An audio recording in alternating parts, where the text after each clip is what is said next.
નમસ્કાર દર્શક મિત્રો, આવનારી પોલીસ કોન્સ્ટેબલની પરીક્ષા માટે ખૂબ જ મહત્વના પ્રશ્નો સાથે મોડલ પેપર 12ની ચર્ચા આપણે આ વિડીયોની અંદર કરવાના છીએ। આ વિડીયોની અંદર કુલ 50 પ્રશ્નો જે આપની આવનારી પરીક્ષા માટે ખૂબ જ ઉપયોગી થવાના છે, એવા તમામ 50 પ્રશ્નો ખાસ જોઈ લેજો। તેમજ આ વિડીયોને લાઈક કરજો, શેર કરજો, ચેનલને તમે સબસ્ક્રાઈબ ન કરી હોય તો સબસ્ક્રાઈબ કરી લેજો।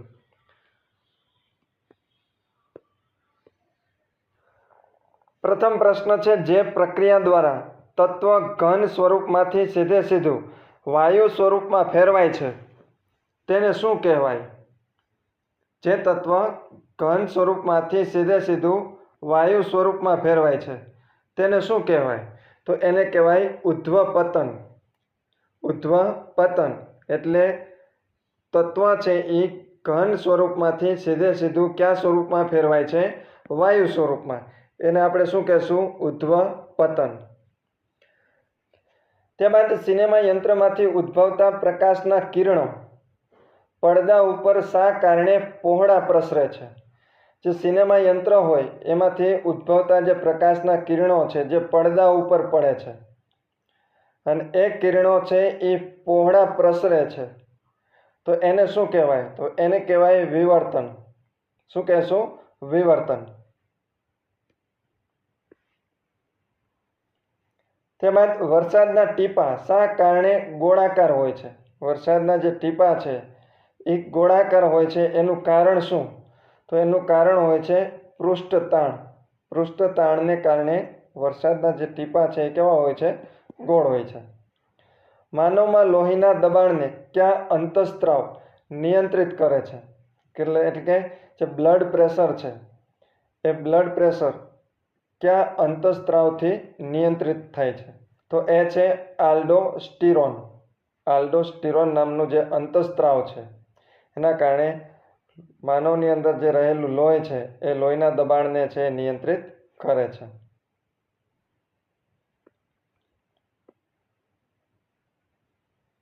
વિખ્યાત પલ્લીનો મેળો કયા જિલ્લામાં ભરાય છે? દર્શક મિત્રો, પલ્લીનો મેળો એ ભરાય છે ગાંધીનગર જિલ્લાની અંદર, અને ગાંધીનગર જિલ્લાના રૂપાલ ગામની અંદર। ગાંધીનગર જિલ્લાના રૂપાલ ગામે ક્યારે ભરાય છે? તો કે નવરાત્રિ દરમિયાન। નવરાત્રિ દરમિયાન આસો સુદ નોમના દિવસે। આસો સુદ નોમના દિવસે ક્યાં? તો કે રૂપાલ ગામે, જિલ્લો ગાંધીનગર। શિક્ષણનો અધિકાર કેવો અધિકાર છે? તો શિક્ષણનો જે અધિકાર છે એને મૂળભૂત અધિકાર તરીકે સમાવવામાં આવ્યો છે। ક્યારે? તો કે 86મો જે બંધારણીય સુધારો થયો, 86મો બંધારણીય સુધારો થયો 2002ની અંદર, અને ત્યાંથી આજે શિક્ષણનો અધિકાર છે એને મૂળભૂત અધિકાર તરીકે સમાવવામાં આવ્યો છે।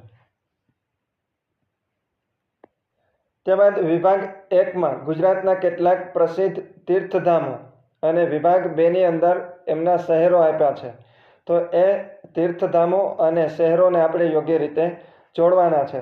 સૌ પ્રથમ છે નારાયણ સરોવર કોટેશ્વર। નારાયણ સરોવર કોટેશ્વર એ આવેલું છે નખત્રાણા પાસે, નખત્રાણા કચ્છ પાસે। અને નારેશ્વર, નારેશ્વર આવેલું છે વડોદરા પાલેજ પાસે। બિંદુ સરોવર, બિંદુ સરોવર આવેલું છે પાટણના સિદ્ધપુર ખાતે। અને ભાડ ભૂતેશ્વર મહાદેવ એ આવે છે ભરૂચ પાસે। નારાયણ સરોવર, નખત્રાણા, નારેશ્વર, વડોદરા, બિંદુ સરોવર, સિદ્ધપુર અને ભાડ ભૂતેશ્વર એ આવશે ભરૂચ। સાચો ઓપ્શન છે સી।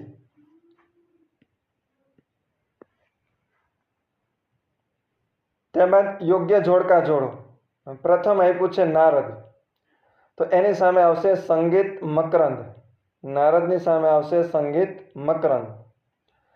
ત્યારબાદ સારંગદેવ, સારંગદેવ એની સામે આવશે સંગીત રત્નાકર, સંગીત રત્નાકર। અને ભરતમુનિ એમની સામે આવશે નાટ્યશાસ્ત્ર। નારદ સંગીત મકરંદ, સારંગદેવ સંગીત રત્નાકર અને ભરતમુનિ એની સામે આવશે નાટ્યશાસ્ત્ર. ઓપ્શન છે બી. નીચે આપેલ વિધાનો પૈકી સાચા વિધાનો જણાવો. એમાં પ્રથમ આપ્યું છે ભૈરવ રાગ સૂર્યોદયના સમયે ગાવામાં આવે છે. ભૈરવ રાગ સૂર્યોદયના સમયે ગાવામાં આવે છે, તો એ વિધાન છે એ સાચું છે. માલકોસ રાગ મધ્યરાત્રિએ ગાવામાં આવે છે. માલકોસ રાગ ક્યારે ગાવામાં આવે છે? મધ્યરાત્રિએ. તો એ વિધાન પણ સાચું છે. ભૈરવ રાગ સૂર્યોદયના સમયે અને માલકોસ રાગ મધ્યરાત્રિના સમયે અને હિંડોળ રાગ એ સવારમાં ગાવામાં આવે છે. હિંડોળ રાગ ક્યારે ગાવામાં આવે છે? સવારમાં. બધા વિધાનો છે એ સાચા છે. જવાબ છે સી.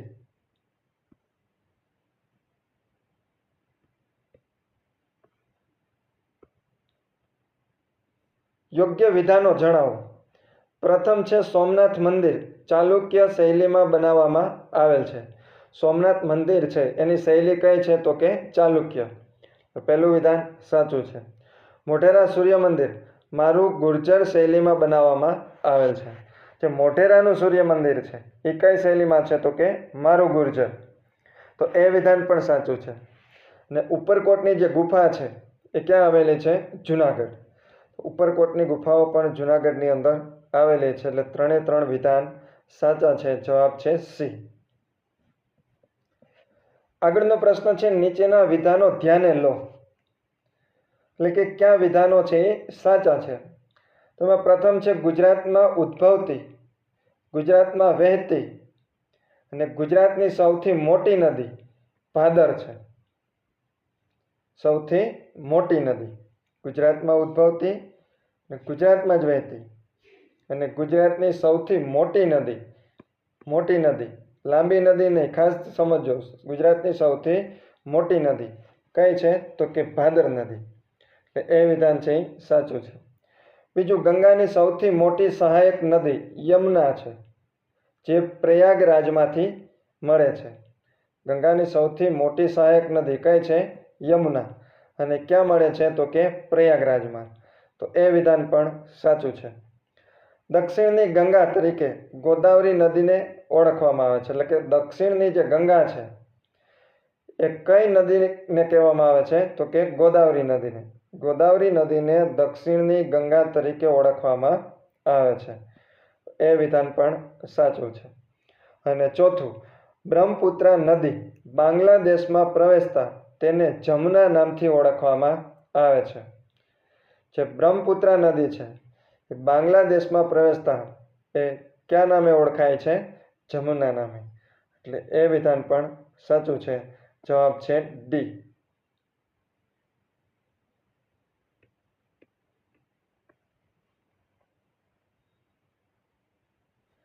ત્યારબાદ નીચે આપેલ શહેરોને ઉત્તરથી દક્ષિણ તરફ ક્રમમાં ગોઠવો. સૌ પ્રથમ ઉત્તર અને ત્યારબાદ છેલ્લે દક્ષિણ. એવી રીતના ઉત્તરથી આપણે દક્ષિણના ક્રમમાં ગોઠવવાનું છે. એમાં આપણે આપેલું છે રાજપીપળા, મોડાસા, ગોધરા, આહવા. તો સૌ પ્રથમ ઉત્તરે કોણ આવશે? તો કે ઉત્તરે આવશે મોડાસા. ઉત્તરે આવશે મોડાસા. ત્યારબાદ આવશે ગોધરા. ત્યારબાદ આવશે રાજપીપળા અને ત્યારબાદ આવશે આહવા. પ્રથમ મોડાસા, ગોધરા, રાજપીપળા અને આહવા. ભારતમાં કયો દિવસ હિન્દી દિવસ તરીકે ઉજવવામાં આવે છે? ભારતમાં કયો દિવસ હિન્દી દિવસ તરીકે ઉજવવામાં આવે છે? તો એ છે 14 સપ્ટેમ્બર. 14 સપ્ટેમ્બરના રોજ આપણે કયો દિવસ ઉજવીએ છીએ? હિન્દી દિવસ.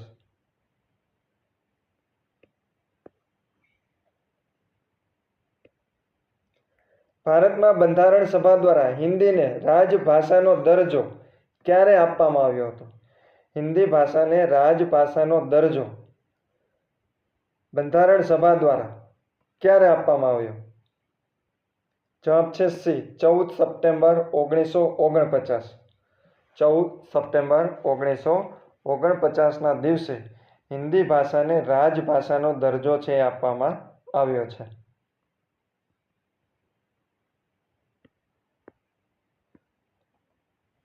ત્યારબાદ પીએમ સૂર્યઘર મફત વીજળી યોજના વિશે નીચેના પૈકી કયા વિધાનો સાચા છે? પીએમ સૂર્યઘર મફત વીજળી યોજના અંતર્ગત નીચેના વિધાનો તપાસવાના છે. એમાં પહેલું છે તેનો ઉદ્દેશ 1 કરોડ ઘરને મફત વીજળી પૂરી પાડવાનો છે. એમનો ઉદ્દેશ શું છે? તો કે 1 કરોડ ઘરને વીજળી છે મફત આપવાનો ઈરાદો છે. અને બીજું છે આ યોજના અંતર્ગત પરિવારોને 300 યુનિટ મફત વીજળી આપવાનો છે. યોજનાનો હેતુ શું છે? તો કે આ યોજના હેઠળ પરિવારોને 300 યુનિટ મફત વીજળી આપવાનો પણ છે. એટલે બંને વિધાન છે એ સાચા છે. જવાબ છે સી.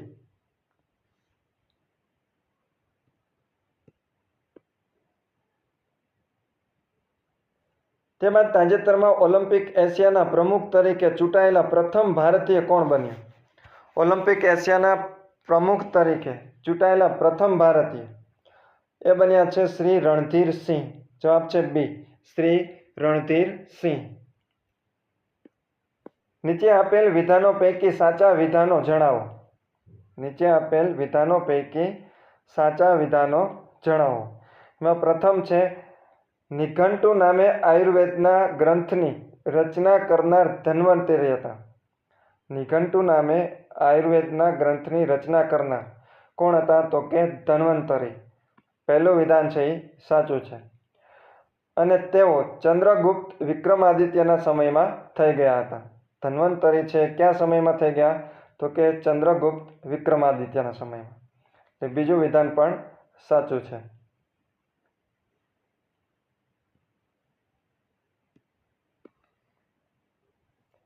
હેડિયા વેરો તરીકે ગુજરાતના કયા સત્યાગ્રહને ઓળખવામાં આવે છે? ગુજરાતનો કયો એવો સત્યાગ્રહ કે જેમને હેડિયા વેરો તરીકે ઓળખવામાં આવે છે? તો એ છે બોરસદ સત્યાગ્રહ. બોરસદ સત્યાગ્રહ. પ્રાચીન સમયમાં વાઘેલાઓની રાજધાનીનું શહેર કયું હતું? પ્રાચીન સમયમાં વાઘેલાઓની રાજધાનીનું શહેર એ હતું ધોળકા.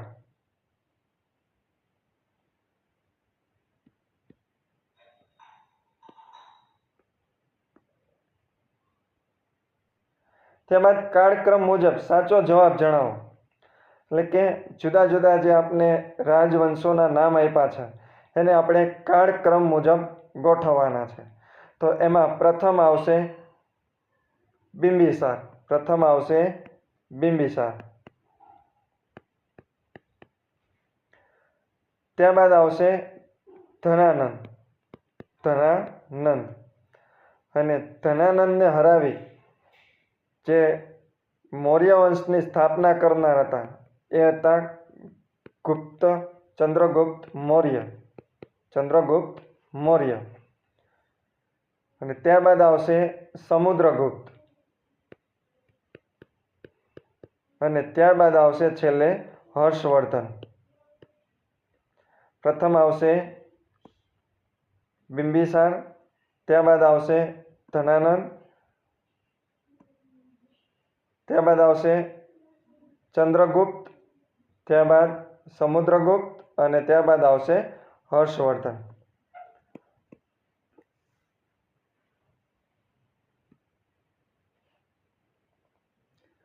આગળની સંખ્યા શોધો. એમાં આપણે આપ્યું છે 538, 725 અને 813.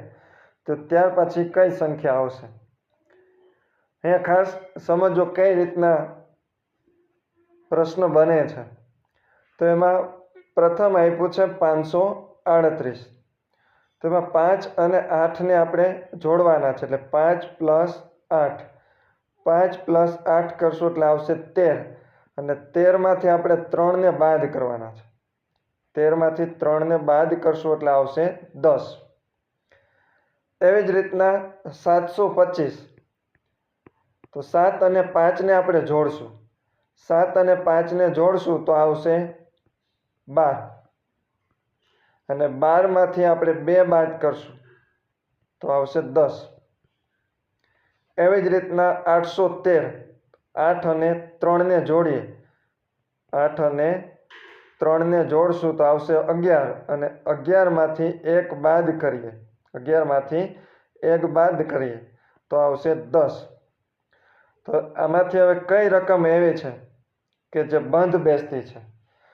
તો સૌપ્રથમ 8 ને 4 12, 12માંથી 1 બાદ કરીએ તો આવે 11, એટલે પહેલી નહીં આવે.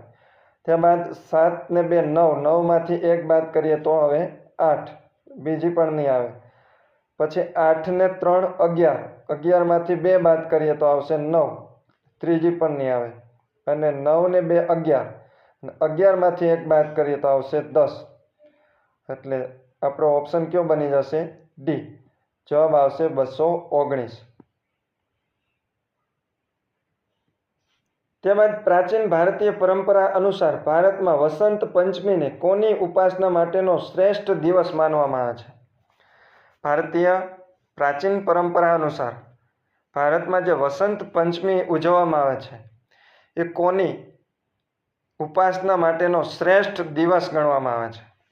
તો એ દિવસ ગણવામાં આવે છે દેવી સરસ્વતી, અને એને જ્ઞાન પંચમી તરીકે પણ ઓળખવામાં આવે છે. જે વસંત પંચમી છે એને જ્ઞાન પંચમી તરીકે પણ ઓળખવામાં આવે છે.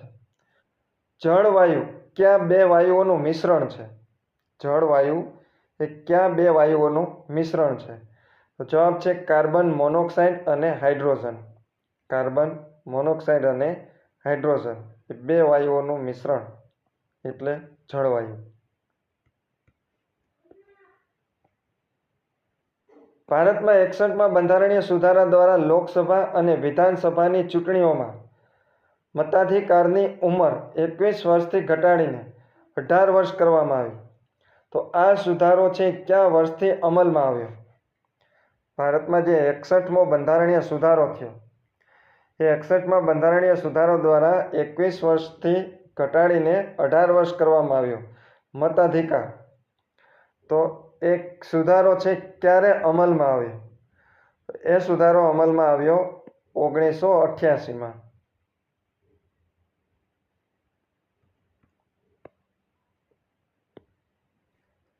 નીચે દર્શાવેલ જોડકા યોગ્ય રીતે જોડો. આપણે જોડકા આપ્યા છે અને આપણે જોડવાના છે. એમાં પહેલું છે 7 નદીઓનું સંગમ સ્થાન વોઠા. 7 નદીઓનું સંગમ સ્થાન વોઠા એ કયા જિલ્લાની અંદર આવેલ છે? તો એ આવેલું છે અમદાવાદ જિલ્લાની અંદર. કવિ કલાપીની કર્મભૂમિ લાઠી. કવિ કલાપીની કર્મભૂમિ લાઠી એ આવેલું છે અમરેલી જિલ્લાની અંદર. દેવાધિદેવ મહાદેવનું ભવ્ય શિવાલય બિલેશ્વર. બિલેશ્વર આવેલું છે રાજકોટ ખાતે, રાજકોટ જિલ્લાની અંદર. અને પ્રતિ 18 વર્ષે ભરાતા કુંભ મેળાનું સ્થળ ભાડભૂત એ આવશે ભરૂચ. વોઠા આવશે અમદાવાદ જિલ્લો, લાઠી અમરેલી જિલ્લો, બિલેશ્વર રાજકોટ જિલ્લો અને ભાડભૂત ભરૂચ જિલ્લો.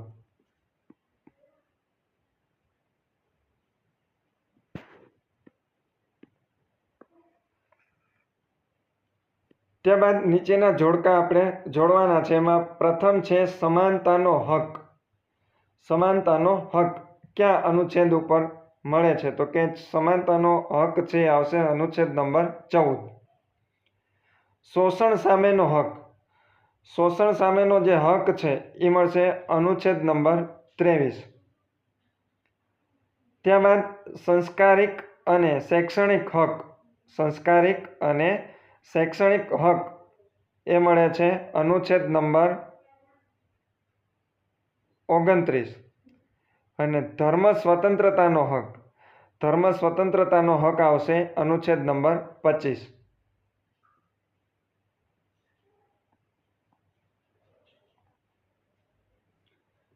ઝિકા વાયરસ મચ્છરની કઈ પ્રજાતિ દ્વારા ફેલાય છે? ઝિકા વાયરસ છે એ મચ્છરની કઈ પ્રજાતિ દ્વારા ફેલાય છે? જવાબ છે એડિસ ઇજિપ્તી. એડિસ ઇજિપ્તી નામના જે મચ્છર છે એનાથી કયો વાયરસ ફેલાય છે? Zika virus. ધોળાવીરાના ઉત્ખનનકર્તા કોણ હતા? ધોળાવીરાના ઉત્ખનનકર્તા એ હતા R.S. બિસ્ત. જવાબ છે એ R.S. બિસ્ત. સહસ્ત્રલિંગ તળાવ કોણે બંધાવેલું હતું? સહસ્ત્રલિંગ તળાવ બંધાવનાર હતા સિદ્ધરાજ જયસિંહ. બનાસકાંઠા જિલ્લાના વાવ તાલુકાના ઠાકોરોનું નૃત્ય ખૂબ જાણીતું છે તે કયું છે? બનાસકાંઠા જિલ્લાના વાવ તાલુકાના ઠાકોરોનું કયું નૃત્ય જાણીતું છે? જવાબ છે એ મેરાયો નૃત્ય. 33મો પ્રશ્ન છે કચ્છનું અજરખ કામ નીચેનામાંથી કોની સાથે સંકળાયેલ છે? કચ્છનું જે અજરખ કામ છે એ જોડાયેલું છે પરંપરાગત કાપડ હસ્તકલા સાથે. તે બાદ 35મો પ્રશ્ન છે સવારના 5 થી સાંજના 4 વાગ્યા સુધીમાં કલાક કાંટો કેટલા ડિગ્રી ફરશે? ખાસ પ્રશ્ન સમજો. સવારના 5 થી સાંજના 4 વાગ્યા સુધીમાં જે ઘડિયાળ હોય એમાં આપણે નંબર આપી દઈએ 12, 1, 2, 3, 4, 5, 6.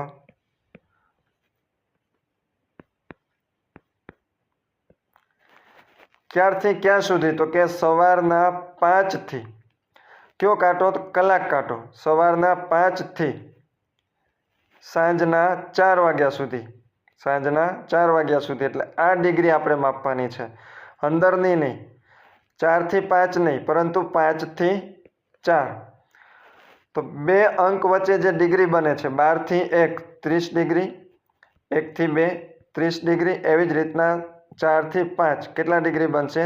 30 ડિગ્રી. તો આખો જે રાઉન્ડ છે એ કેટલા ડિગ્રી? તો કે 360 ડિગ્રી. તો 360 ડિગ્રીમાંથી આપણે 30 બાદ કરી દઈએ. 360માંથી 30 બાદ કરી દઈએ તો આવશે 330.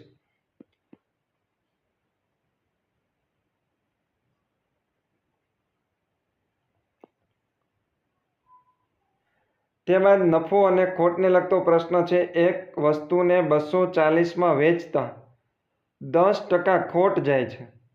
240માં વેચતા 10% ખોટ જાય છે. તો તેને 20% નફો મેળવવો હોય તો તે વસ્તુ કેટલા રૂપિયામાં વેચવી જોઈએ? તો અહીંયા ત્રિરાશિ આપણે મૂકશું. 10% ખોટ જાય છે એટલે મૂળ કિંમત કરતાં એ 90%માં વેચશે. જે મૂળ કિંમત છે એના કરતાં 10% એ ઓછી કિંમતે વેચશે એટલે 90% એ વેચશે. તો 90%માં વેચાણ કરતાં કેટલા રૂપિયા થાય છે? તો કે 240. 90% એ 240. હવે 20% નફો મેળવવો છે. 20% નફો મેળવવો હોય તો 120% એ વેચવું પડે. તો 90% એ 240, તો 120% એ કેટલા? ત્રિરાશિ મૂકીએ તો 120 ગુણ્યા 240. 120 ગુણ્યા 240 છેદમાં 90. છેદ ઉડાડી દઈએ, 0 0 ઉડી જશે. હવે 24 અને 9નો છેદ ઉડાડીએ તો કે 3 8 24. 3 8 24 અને 3 તેરી 9. એવી જ રીતના 3 4 12. 3 4 12 અને 8 ચોકું 32. 8 ચોકું 32 એટલે આવશે 320. કેટલામાં વેચવું પડશે? 320માં. જે આપણે ઓપ્શનમાં આપેલું છે બી.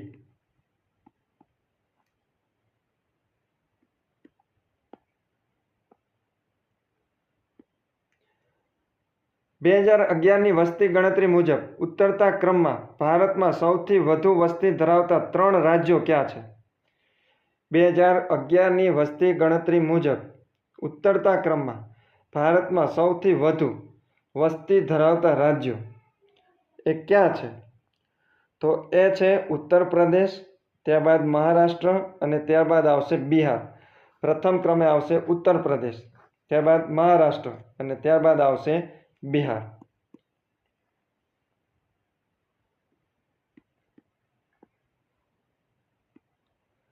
કયો યુગ ભારતીય કલાનો સુવર્ણ યુગ કહેવાય?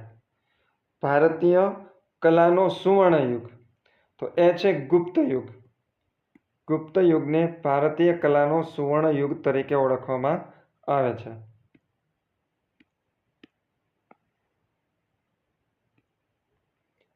ત્યારબાદ એશિયાનો સૌ પ્રથમ હાઇડ્રો ઇલેક્ટ્રિક પ્લાન્ટ કયા ધોધ પર બનાવવામાં આવ્યો હતો? એશિયાનો સૌ પ્રથમ હાઇડ્રો ઇલેક્ટ્રિક પ્લાન્ટ એ બનાવવામાં આવ્યો હતો શિવ સમુદ્રમ ધોધ ઉપર. જવાબ છે બી, શિવ સમુદ્રમ ધોધ. ગુજરાત રાજ્યના બનાસકાંઠા જિલ્લાને નીચે દર્શાવેલ જિલ્લાઓ પૈકી કયા જિલ્લાની હદ સ્પર્શતી નથી? કયા જિલ્લાને? તો કે સાબરકાંઠા જિલ્લાને.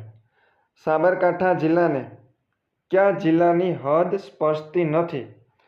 તો કયા કયા જિલ્લા એવા છે કે જેની હદ સ્પર્શે છે? તો એક તો બનાસકાંઠા, બનાસકાંઠા, મહેસાણા, અરવલ્લી અને ગાંધીનગર. આ 4 જિલ્લા છે જે સાબરકાંઠા જિલ્લા સાથે સરહદ ધરાવે છે. તો મહીસાગર આવશે નહીં. જવાબ છે બી, મહીસાગર.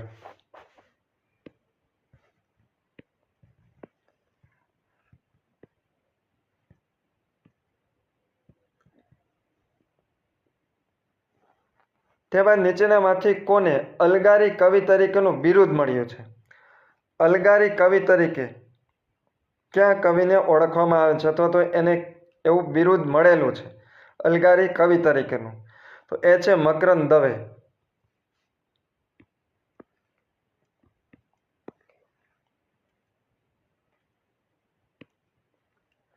નીચેના પૈકી કયું એક વાક્ય અયોગ્ય છે? કયું એક વાક્ય અયોગ્ય છે? તો એમાં પ્રથમ આપ્યું છે સારનાથના સ્તંભની ટોચ પર 4 સિંહોની આકૃતિ છે. સારનાથનો જે સ્તંભ છે એની ટોચ ઉપર કેટલા સિંહોની આકૃતિ છે? 4 સિંહોની. તો એ વિધાન છે એ યોગ્ય છે, એટલે એ સાચું છે, તે આવશે નહીં. ત્યારબાદ સમ્રાટ અશોકના સ્તંભ લેખો બ્રાહ્મી લિપિમાં લખાયેલા છે. સમ્રાટ અશોકના જે સ્તંભ લેખો છે એ કઈ લિપિની અંદર છે? બ્રાહ્મી લિપિની અંદર. ત્યારબાદ મૌર્ય યુગની શિલ્પકલાનો સૌથી શ્રેષ્ઠ નમૂનો સારનાથનો સ્તંભ છે. મૌર્ય યુગની શિલ્પકલાનો જે શ્રેષ્ઠ નમૂનો છે એ કોને માનવામાં આવે છે? તો કે સારનાથના સ્તંભને. એટલે એ વિધાન પણ સાચું છે. આપણે અયોગ્ય વિધાન ગોતવાનું છે, પરંતુ 3 વિધાનો છે એ યોગ્ય છે, એટલે જવાબ આવશે ડી. ઉપરોક્ત 3 વાક્યો યોગ્ય છે.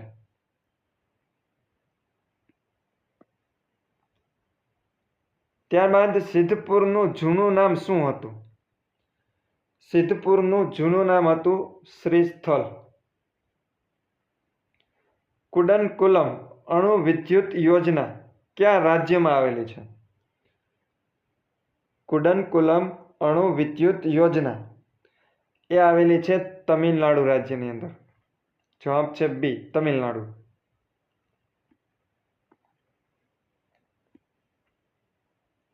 ત્યારબાદ સૂર્યના નજીકથી દૂરના ક્રમમાં નીચેનામાંથી ગ્રહો માટે કયો ક્રમ સાચો છે? એટલે કે સૂર્યના નજીકથી દૂરના ક્રમમાં આપણે ગ્રહોને ગોઠવવાના છે. તેમાં પ્રથમ આવશે બુધ, શુક્ર, પૃથ્વી, મંગળ, ગુરુ, શનિ, યુરેનસ અને નેપચ્યુન. સૂર્યથી સૌથી નજીકનો ગ્રહ કયો છે? બુધ. ત્યાર પછી આવશે શુક્ર, પછી આવશે પૃથ્વી, ત્યારબાદ મંગળ, ગુરુ, શનિ, યુરેનસ અને નેપચ્યુન. કિંમત અને માંગ વચ્ચે કેવો સંબંધ છે? કિંમત અને માંગ વચ્ચે જે સંબંધ છે એ છે વ્યસ્ત સંબંધ, એટલે કે વિરોધી સંબંધ. કિંમત વધે તો માંગ ઘટે અને કિંમત ઘટે તો માંગ વધે, એટલે વિરોધી સંબંધ છે, એટલે કે વ્યસ્ત સંબંધ છે.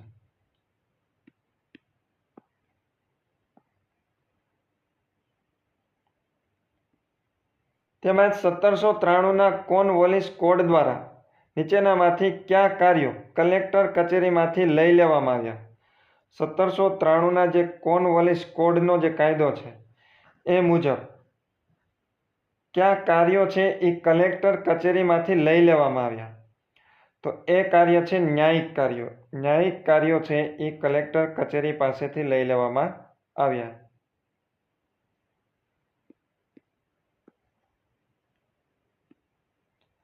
બૌદ્ધ ધર્મમાં 8 આરાવાળું ચક્રનું જે ચિહ્ન છે એ કઈ બાબતનું પ્રતિનિધિત્વ કરે છે?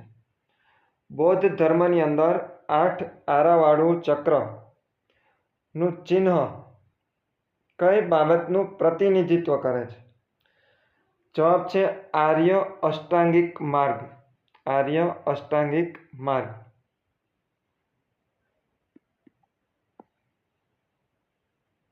ત્યારબાદ નીચે આપેલ ભાષા અથવા તો ભાષાઓ પૈકી કોનો સમાવેશ ભારતની શાસ્ત્રીય ભાષામાં થાય છે? ભારતની શાસ્ત્રીય ભાષામાં કોનો સમાવેશ થાય છે? તો એમાં આવશે આપેલ તમામ, એટલે કે તમિલ અને તેલુગુ, કન્નડ અને મલયાલમ અને સંસ્કૃત. તમિલ, તેલુગુ, કન્નડ, મલયાલમ અને સંસ્કૃત. આ બધી ભાષા છે એ ભારતીય ભાષાઓની જે શાસ્ત્રીય ભાષા છે એ શાસ્ત્રીય ભાષાની અંદર સમાવેશ કરવામાં આવ્યો છે. ગુજરાતી લઘુકથાના જનક કોને ગણવામાં આવે છે? ગુજરાતી લઘુકથાના જનક તરીકે ઓળખાય છે મોહનલાલ પટેલ.